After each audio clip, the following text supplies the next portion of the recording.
Regardless if it is professional or personal, we all struggle sometimes to achieve our goals. Many times our struggle is not because of a lack of effort, but rather how our goals have been structured.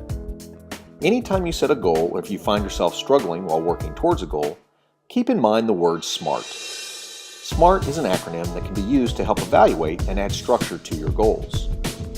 SMART stands for specific, measurable, actionable, relevant, and time-bound. SMART begins with asking yourself the degree to which a goal is specific. This is arguably the most important part of establishing or evaluating a goal. The less specific a goal, the more difficult it is to determine how long the goal should take to complete or how to measure success.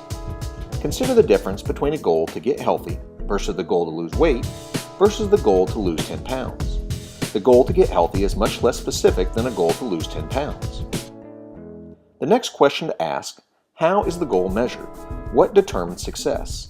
Some goals may be best measured by a simple yes or no, such as the goal of climbing to the top of a mountain, while other goals are better measured by using metrics such as the goal to lose 10 pounds.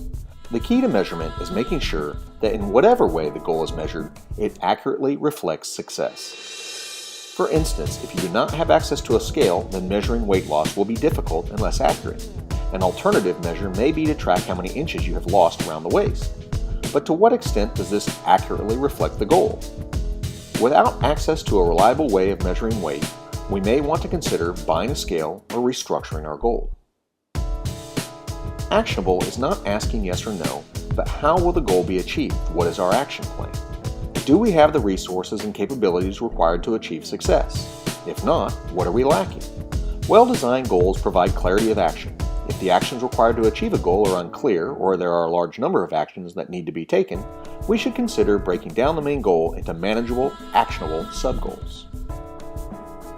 In isolation, any single goal is relevant, but in life we most often are in the process of pursuing multiple goals. A common issue we face is having too many goals at the same time or pursuing the wrong goals. With this in mind, we need a mechanism to help us monitor our goals to make sure we are pursuing our most relevant goals at any given moment in time. One technique is to place goals in a matrix that looks at effort required versus perceived value of achieving the goal. Not always, but most of the time we will want to focus our energy on low-effort, high-value goals. Another technique is to use the Pareto principle, also known as the 80-20 rule. Ask, which are the 20% of goals that will provide me with 80% of my return? The last thing we want to make sure is that goals are time-bound. By including a specific date by which a goal should be accomplished, it helps provide incentive and allows us to monitor progress. Consider the difference between the goal to lose 10 pounds and the goal to lose 10 pounds in 10 weeks. Simply by including an element of time, we can now calculate how much we should be losing each week, and if after 5 weeks we have only lost 1 pound, we can revisit our action plan. Be wary of any goal that is open-ended, such as the common goal to learn a foreign language.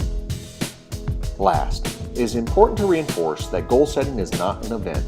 It is an ongoing process of action, evaluation, and revision. It is not about lowering goals or standards to ensure success. It is about recognizing goals are dynamic because life is dynamic. We do not live in a static world. Life happens. A goal that is relevant today may be irrelevant tomorrow.